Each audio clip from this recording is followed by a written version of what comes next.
sudah 2 banking besar yang melakukan corporate action di dekat-dekat ini. Terakhir saya mereview, saya mengulas perihal Bank Mandiri yang akan melakukan stock split nantinya di April. Dan kemarin saya membaca berita di Stockbit di mana Bank BNI akan melakukan buyback sebesar 905 miliar.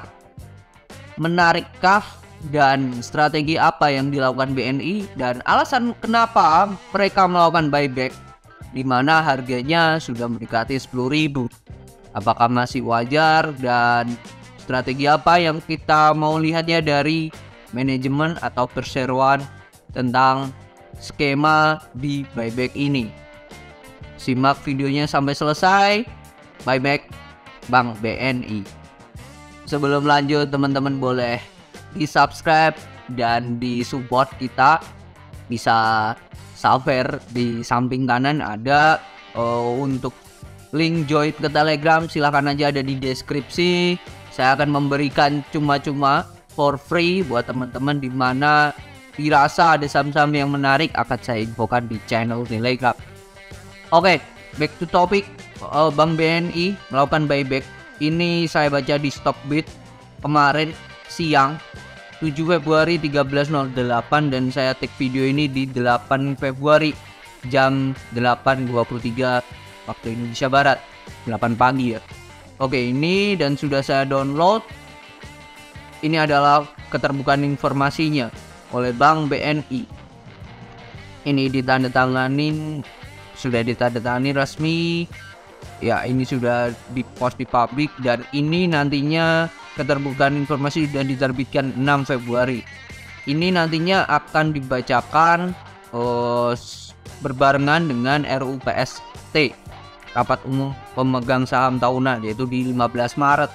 Dan pastinya di RUU PST ini nanti akan membahas juga yang namanya dividen. Dividen BNI diperkirakan berapa sudah saya ulas di video yang ini. Nah, nanti teman-teman bisa cek aja. Oke, di sini dijelaskan ya mereka akan melakukan buyback 905 miliar. Ini total dananya. Total dana bukan lembar saham yang mereka buyback. Ini total dana keseluruhan sudah ditambah fee dan ini perkirakan ya perkiraan maksimal ya. Maksimalnya 905. Jadi bisa lebih rendah tapi tidak bisa lebih lah. Nah, ini alasan-alasannya, penjelasannya. Sepanjang tahun 2022 bisa perlu besar dulu. Oke, sepanjang tahun 2022 indeks saham gabungan atau IHSG bergerak fluktuatif. Sesuai mengakibatkan kinerja melakukan rate adjustment. Namun seiring kinerja perseroan terus membaik, perseroan mengalami kenaikan sebesar 36,7%. Harga sahamnya tercatat saat ini dibikin yaitu di 9.225. Oke.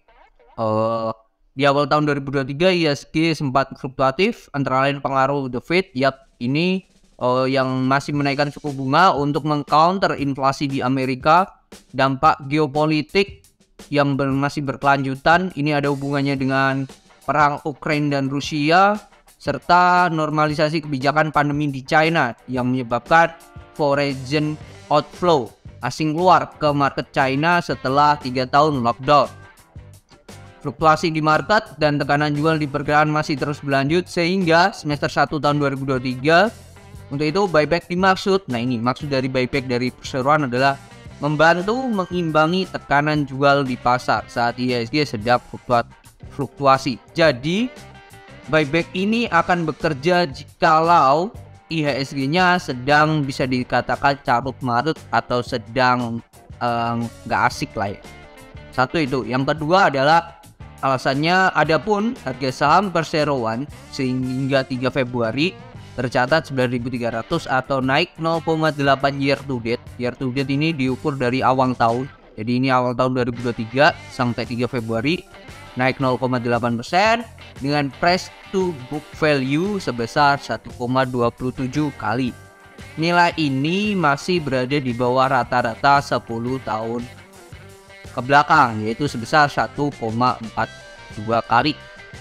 Jadi alasan pertama untuk agar IHSG-nya tidak makin dalam, jadi mengimbangi, jadi ada yang membeli, yaitu si perseroan. Satu itu. Yang kedua, karena saat ini kondisinya BNI itu di bawah harga PBV rata-rata 10 tahun. Kita akan cek data langsung di Stockbit. Saat ini saya cek 8 Februari, PBV-nya itu ada di angka 1,29. Harganya itu ada di 9.375 per lembar. Nah, kalau PBV-nya mereka mengatakan 1,44 dalam 10 tahun, ini kita cek di fund chart. Ini ketik aja PBV pakai min apa tadi? Pakai min PBV standar deviasi. Ini terus pilih yang 10 tahun, ini akan muncul 1,44. Ini rata-rata dalam 10 tahun. Ini PBV-nya ada di 1,44. Nah, kita berkalikan saja PBV-nya si BNI, yaitu ini dikali 1,44 dikali 7282,87. Hasilnya 10.487,3328. Jadi ini PBV rata-rata dalam 10 tahun. Kita bulatkan menjadi 10.500. Jadi BNI selagi di bawah 10.500 bagi perseroan itu sudah murah. Akan tetapi mereka tidak langsung mengeksekusinya. Kenapa? Karena kalau saya membaca di sini, mereka bekerja saat mengimbangi tekanan jual di pasar saat IHSG-nya sedang fluktuasi atau sedang bergejolak.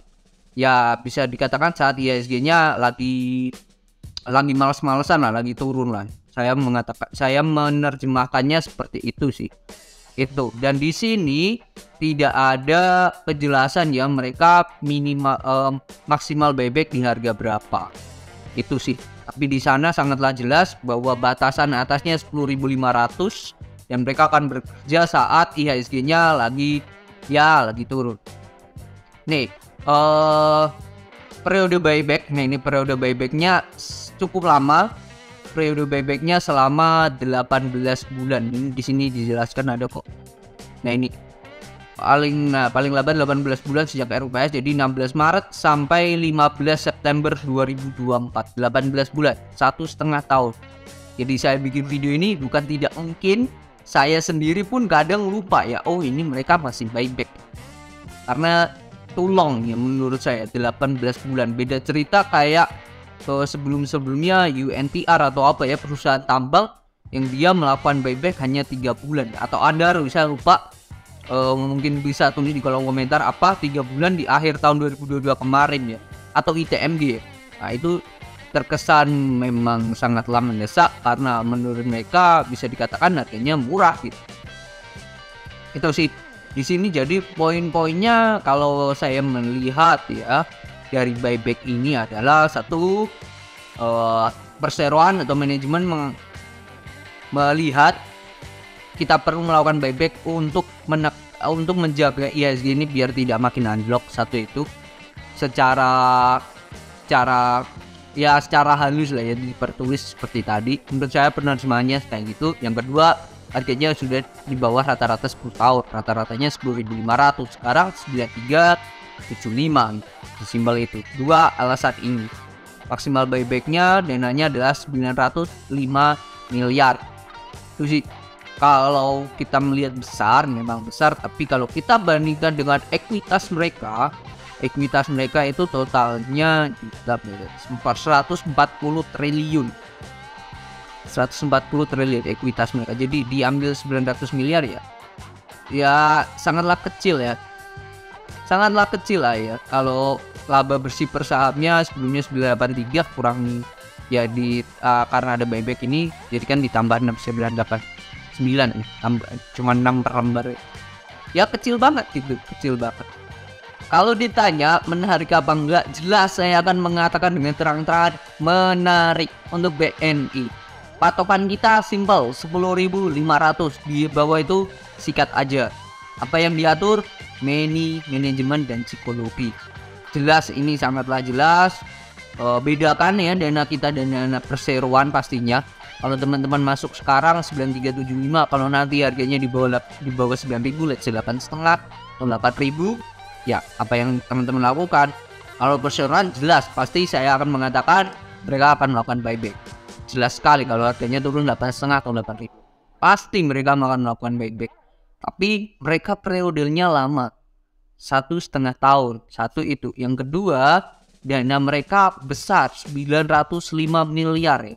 Besar bagi kita retail gitu. Jadi jaga emosi dan juga manajemen psikologi dan manajemen. Menarik, sangatlah menarik, saya bisa mengatakan seperti itu. Jadi pick up atau ambil di harga berapapun, selagi di bawah 10.500 masih tahap yang wajar. Itu sih menurut saya untuk Bank BNI perihal buyback ini. Berapa nominal dividennya bisa tonton video di pojok atas. Saya sudah mengulas beberapa banking ya yang kemungkinan akan melakukan pembagian dividen. Ya saya kalkulasi kemungkinan bagi dividen mereka minimal sekian. Ada di video itu, silahkan ditengok. Khusus untuk Bank BNI buyback sangatlah menarik. 10.500 bisa jadi batasan atas kita untuk membeli saham. Oke, mungkin itu video kali ini sangatlah simple dan sangatlah jelas ya batasan kita di berapa, menarik apa tidak, jelas menarik. Jadi tetap kontrol manajemen dan psikologi. Semoga teman-teman sehat selalu, enjoy the market, dan see you on the next video. Bye bye.